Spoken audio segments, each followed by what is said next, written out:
CPM നേതാവ് നാസർ കൊളായി ഉന്നയിച്ച ലൈംഗിക ആരോപണങ്ങൾക്ക് ശക്തമായ മറുപടിയുമായി സമസ്ത നേതാവും Darul Huda Islamic university vice ചാൻസലറുമായ ഡോക്ടർ ബഹാവുദ്ദീൻ നദ്വി രംഗത്തെത്തി. പ്രമുഖ സാഹിത്യകാരൻ കാക്കനാടൻ എഴുതിയ കുടജാദ്രിയിലെ സംഗീതം എന്ന പുസ്തകത്തിലെ ഒരു പരാമർശം ചൂണ്ടിക്കാട്ടിയായിരുന്നു നാസർ കൊളായിയുടെ വിമർശനം. എന്നാൽ ഈ ആരോപണങ്ങൾ പൂർണ്ണമായും അടിസ്ഥാനരഹിതമാണെന്നും തന്റെ പേരിൽ മറ്റാരോ ആണ് പുസ്തകത്തിൽ ചിത്രീകരിക്കപ്പെട്ടിട്ടുള്ളതെന്നും ബഹാവുദ്ദീൻ നദ്വി വ്യക്തമാക്കി. വിഷയം വലിയ ചർച്ചാ വിഷയമായത് മലപ്പുറത്ത് CPM സംഘടിപ്പിച്ച ഒരു പ്രതിഷേധ പരിപാടിയിലാണ്. ദാറുൽ ഹുദ ഇസ്ലാമിക് യൂണിവേഴ്സിറ്റിക്ക് എതിരെയായിരുന്നു ഈ പ്രതിഷേധം. പരിപാടിയിൽ സംസാരിക്കവേ നാസർ കൊളായി കാക്കനാടന്റെ പുസ്തകത്തിലെ ഒരു ഭാഗം ഉദ്ധരിച്ചുകൊണ്ട് ബഹാവുദ്ദീൻ നദ്വിക്കെതിരെ ഗുരുതരമായ ആരോപണങ്ങൾ ഉന്നയിച്ചു. ബസ്സിലെ യാത്രക്കിടെ ഒരു സ്ത്രീയോട് മോശമായി പെരുമാറിയെന്നും ലഹരി ഉപയോഗിച്ചിരുന്നതായും പുസ്തകത്തിൽ പറയുന്ന കാര്യങ്ങൾ നദ്വിക്കെതിരെ ആരോപിക്കാൻ നാസർ കൊളായി ഉപയോഗിച്ചു. നാസർ കൊളായിയുടെ പ്രസംഗം ഇങ്ങനെയായിരുന്നു: പൂർണ്ണ പബ്ലിക്കേഷൻസിൽ കിട്ടുന്ന പുസ്തകമുണ്ട്. കുടജാദ്രിയിൽ ഇത് എഴുതിയത് കാക്കനാടനാണ്. അതിൽ പ്രസക്തമായ ഒരു ഭാഗം മാത്രം ഞാൻ വായിക്കാം. ബസ് വീണ്ടും നീങ്ങി. ഒരു ബസ്സിലുള്ള യാത്രയാണ്. 6 കാക്കനാടൻ ബസ്സിൽ യാത്ര ചെയ്യുന്നു. ബസ്സിൽ കുറെ യാത്രക്കാരുണ്ട്. തുടർന്ന് മുൻസീറ്റിലിരുന്ന മധ്യവയസ്കനായ ഒരു മുസ്ലിമിനെ കുറിച്ച് അദ്ദേഹം വിവരിക്കുന്നു. വട്ടമുഖവും നരച്ച താടിയും തലപ്പാവും ജുബ്ബയും മുണ്ടും ധരിച്ച ഒരാൾ. ഇദ്ദേഹം തന്റെ കൈവശമുണ്ടായിരുന്ന ചില ലഘു ഗ്രന്ഥങ്ങൾ തനിക്ക് നൽകിയെന്നും അതിലൂടെയാണ് താൻ ഈ വ്യക്തിയെ പരിചയപ്പെട്ടതെന്നും കാക്കനാടൻ എഴുതുന്നു. അദ്ദേഹം ഇസ്ലാമിനെ കുറിച്ചും സന്മാർഗത്തെ കുറിച്ചുമൊക്കെ പറഞ്ഞു. ഒരു വിശുദ്ധനെ പോലെ അഭിനയിച്ചു. പക്ഷേ പ്രവൃത്തിയിൽ അത്ര വിശുദ്ധനല്ലെന്ന ധാരണയാണ് എനിക്കുണ്ടായത്. അയാളുടെ മുൻസീറ്റിലിരുന്ന സ്ത്രീയോടുള്ള പെരുമാറ്റം വിശുദ്ധന് ചേർന്നതായി തോന്നിയില്ല എന്ന് പുസ്തകത്തിൽ പരാമർശിക്കുന്നു. കൂടാതെ വിശുദ്ധന്റെ നാവ് കുഴയുന്നുണ്ടായിരുന്നു. ഏതോ ലഹരി പദാർത്ഥം ഉള്ളിൽ കിടന്ന് കളിക്കുന്നുണ്ടെന്ന് വ്യക്തമായിരുന്നു എന്നും കാക്കനാടൻ എഴുതിയിട്ടുണ്ട്.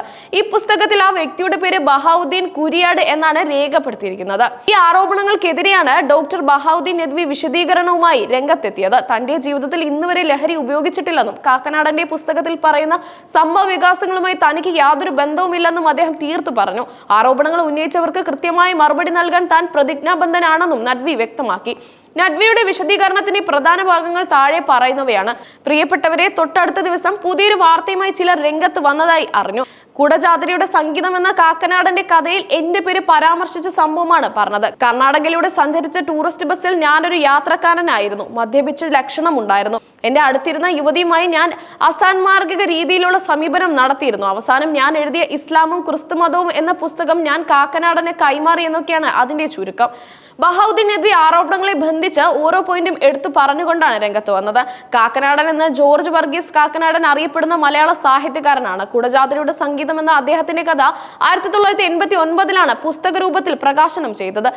അതിനു മുമ്പ് 1987 ആനുകാലികങ്ങളിൽ ഇത് തുടർലേഖനമായി എഴുതിയിരുന്നു. ആ സമയത്താണ് കോട്ടക്കലിലെ കുഴിപ്പുറം മെഡിക്കൽ ഉടമ ഇസ്ഹാഖ് സാഹിബ് എന്നെ വിളിച്ച് കർണാടകയിലൂടെ യാത്ര ചെയ്തിരുന്നു എന്ന് അന്വേഷിക്കുന്നത്. വാരികയിൽ എന്നെ സംബന്ധിച്ച് കാക്കനാടൻ എഴുതിയ കാര്യവും അദ്ദേഹം എന്നോട് പറഞ്ഞു. അന്ന് ഞാൻ അദ്ദേഹത്തോട് പറഞ്ഞത്, ഞാൻ കർണാടകയിൽ ടൂറിസ്റ്റ് ബസ്സിൽ യാത്ര ചെയ്തിട്ടില്ലെന്നും എന്റെ പേര് പറഞ്ഞ ആരെങ്കിലും അഭിനയിച്ചതാകുമെന്നുമാണ്.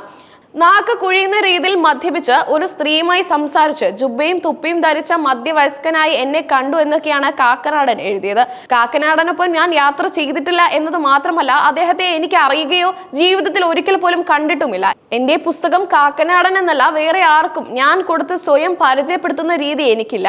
ഞാൻ രചിച്ചതിൽ ഇസ്ലാമും ക്രിസ്തുമതവും എന്ന പുസ്തകത്തേക്കാൾ പ്രാധാന്യമുള്ള നിരവധി പുസ്തകങ്ങൾ വേറെയുണ്ട്. അതൊന്നും ഞാൻ എഴുതിയതാണെന്ന് പറഞ്ഞ് ആർക്കും കൊടുക്കാറില്ല. വല്ലപ്പോഴും ആർക്കെങ്കിലും കൊടുത്തിട്ടുണ്ട് തന്നെ അത് ഞാൻ എഴുതിയതാണെന്ന് പരിചയപ്പെടുത്താറുമില്ല, നദ്വി പറയുന്നു. 1985 എനിക്ക് 35 വയസ്സിൽ താഴെയാണ് പ്രായം.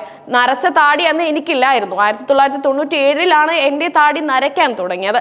അന്ന് ഞാൻ ജുബ്ബ ധരിക്കാറില്ലായിരുന്നു. എന്റെ വേഷം എല്ലാവർക്കും സുപരിചിതമായിരുന്നു, ബഹാവുദ്ദീൻ നദ്വി കൂട്ടിച്ചേർത്തു. ഈ വിഷയത്തെക്കുറിച്ച് അന്ന് ചന്ദ്രിക ദിനപത്രത്തിൽ താൻ ഒരു കുറിപ്പ് അയക്കുകയും അത് പ്രസിദ്ധീകരിക്കുകയും ചെയ്തിരുന്നതായും അദ്ദേഹം ഓർമ്മിപ്പിച്ചു. ഈ വിഷയം മുൻപും ചർച്ചയായിട്ടുണ്ട്. ഏകദേശം 10-15 വർഷങ്ങൾക്ക് മുമ്പ് ആലുവയിൽ ചില തരീഖത്തുകാർ ഈ വിഷയം വീണ്ടും ഉയർത്തിക്കൊണ്ടുവന്നിരുന്നു. അന്നും സ്റ്റേജുകളിലൂടെ ചിലരൊക്കെ ഇതിന് മറുപടി നൽകിയിരുന്നുവെന്നും എന്നാൽ താൻ അതിൽ നേരിട്ട് ഇടപെട്ടിട്ടില്ലെന്നും നദ്വി പറഞ്ഞു. ഇത്തവണയും ചില തൽപര കക്ഷികളാണ് ഈ വിഷയം വീണ്ടും പൊതുമധ്യത്തിൽ കൊണ്ടുവന്നിട്ടുള്ളതെന്ന് അദ്ദേഹം ആരോപിച്ചു.